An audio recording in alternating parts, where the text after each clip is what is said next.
the great senator from the great state of Minnesota, and a dear friend of this memorial and Iron Range veterans.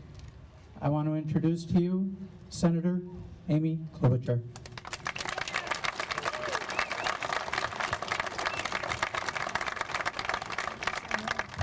Thank you so much, Commissioner. You guys did it. It's done. It was 800 miles away, stranded in Norman, Oklahoma, and here it is today. And I just want to thank the dedicated committee and to thank Larry and Tom and everyone that worked on this for so very long, and your legislators, Dave and Tommy and Carly, and everyone involved in this, and Congressman Kravac.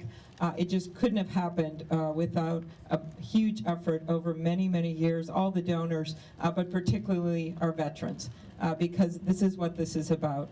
You gave it all. I have to tell you, the last time I was standing here is when I brought Senator Begich of Alaska, Mark Begich, who we know as Joe Begich's nephew, right?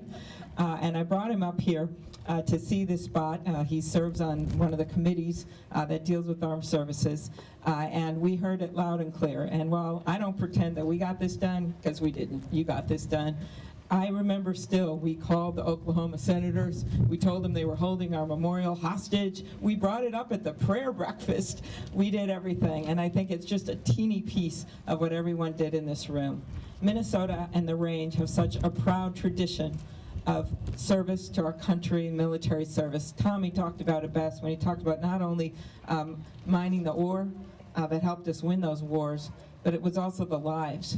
When you go way back to our history in Minnesota, Battle of Gettysburg, highest rate of casualties for the 1st Minnesota. There's a big monument there. You go on to Korea and to Vietnam. You go World War I, World War II, Afghanistan, Iraq, you name it. The Iron Range has been up front and center in these wars, sacrificing it all. And we do little if we just talk about it.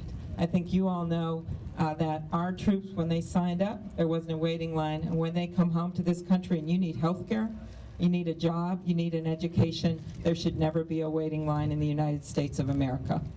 That's what this is all about. It's about remembering our veterans every single day, not just on Memorial Day, not just on Veterans Day. That's why we have this here, and that's why we come here to look at this, to remember.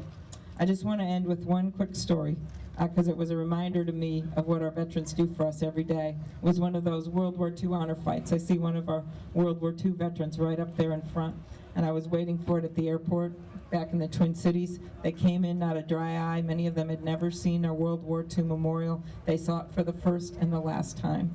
And they got off that plane, and there were thousands of people, their family members and friends, waiting for them at 11 at night with balloons. And they had a little polka band, which would be worthy of the Range, right, by the luggage carousel.